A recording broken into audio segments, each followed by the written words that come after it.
Shalom jemaat yang dikasih Tuhan, kita kembali lagi ke dalam Daily Devotion. Sebelum kita merenungkan firman Tuhan, mari sama-sama kita bersatu dalam doa.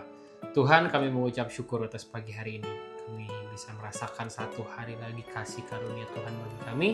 Dan sebelum kami memulai segala aktivitas kami mau merenungkan firman-Mu. Dan biarlah firman pada pagi hari ini menjadi kekuatan kami sepanjang hari ini. Dalam nama-Mu Tuhan Yesus kami berdoa dan mengucap syukur.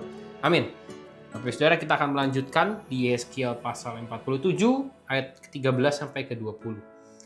Ya, kita sama-sama tahu bahwa kita ini makhluk sosial. Kita pasti bertemu dengan orang, berhubungan dengan orang di manapun, di tempat kerja, tempat usaha kita, di sekolah, di tempat kuliah, dimanapun, Bapak Saudara. Dan pastinya oleh sesama manusia kita pasti tidak suka dan tidak mau diperlakukan secara tidak adil. Bener ya, nggak enak banget pasti rasanya. Ataupun juga saat kita sudah mengusahakan sesuatu gitu ya, kita bekerja keras atas sesuatu, yang dipuji orang lain, yang take credit orang lain.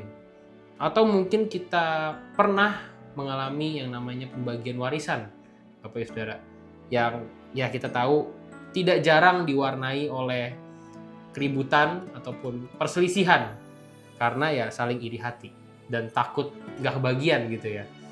Nah, pada Yeskiel pasal 47 ayat 13-20 ini, Yeskiel dibawa untuk melihat sebuah petunjuk nih untuk pembagian tanah dari untuk warisan suku-suku Israel gitu ya. Nah, tapi di balik yang kita lihat terkesan hanya pembagian-pembagian tanah saja, tapi Tuhan sedang mau mengajarkan nih untuk kita semua bahwa ada kepastian dalam janji Tuhan dan bagaimana Tuhan memelihara setiap kita dengan adil. Kita lihat ayat 13-14. Beginilah firman Tuhan Allah, inilah batas-batas tanah yang kamu harus bagi-bagi menjadi milik pusakamu di antara kedua belah suku Israel. Yusuf mendapat 2 bagian. Tanah itu harus kamu bagi rata, yaitu tanah yang dengan sumpah kujanjikan memberikannya kepada nenek moyangmu, dan dengan demikian tanah ini menjadi milik pusakamu. Nah, kata sumpah kujanjikan, Bapak Saudara, ini menunjukkan komitmen Allah.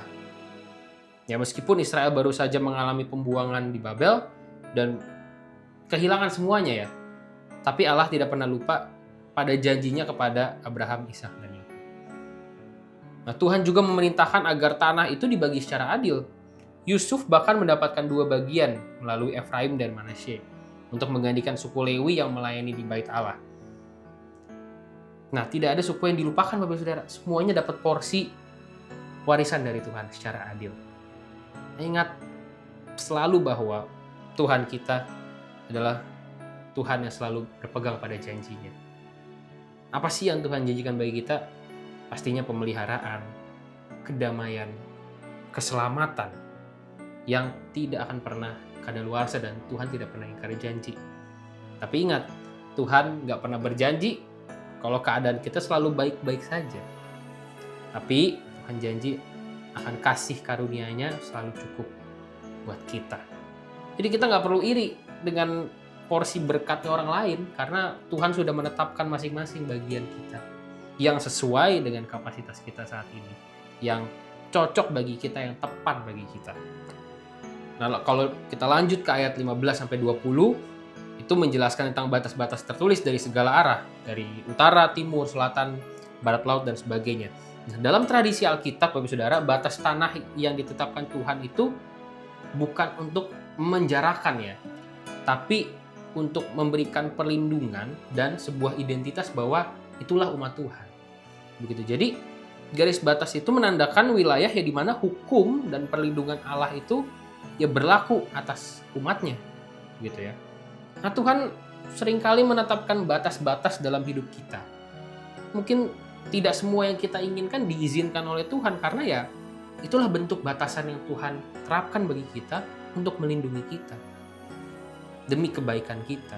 Dan pastinya lewat firman yang setiap hari kita baca, kita diajarkan ya mana yang boleh, mana yang tidak boleh gitu ya. Banyak orang menganggap batas-batas ini, sepertinya kita dikekang oleh Tuhan. Padahal sama seperti kita melihat sebuah pagar di tepi jurang, Bapak Saudara. Nah, batas itu, pagar itu yang melindungi kita agar kita tidak jatuh. Jadi pada pagi hari ini kita bisa belajar dua hal Bapak Ibu Saudara. Yang pertama adalah kita belajar untuk mengucap syukur atas porsi kita, atas apa yang ada pada kita pada hari ini. Jadi stop membanding-bandingkan kita dengan orang lain, stop membanding-bandingkan kita dengan saudara kita, dengan teman kita. Karena setiap orang ada berkatnya masing-masing. Dan pada saat ini berkat kita adalah yang terbaik yang dari Tuhan. Lalu yang kedua, jangan melewati batas, karena batas itu ada bukan untuk mengekang kita, memenjarakan kita, tapi melindungi kita agar kita tidak jatuh. Sekian perenungan kita pada pagi hari ini. Mari sama-sama kita bersatu dalam doa. Tuhan, terima kasih untuk pagi hari ini. Kami hari ini mau belajar Tuhan, selalu mengucap syukur dengan apa yang kita miliki saat ini, dan kita juga mau terus menghormati batas-batas yang Tuhan sudah tetapkan bagi hidup kami. Kami yakin hari ini penyertaan Tuhan ada bersama-sama kami, berikan kami damai sejahtera, sukacita, dan kasih di setiap aktivitas kami. Di dalam namamu kami berdoa dan mengucap syukur. Amin. Sampai jumpa di Daily Devotion selanjutnya. Shalom.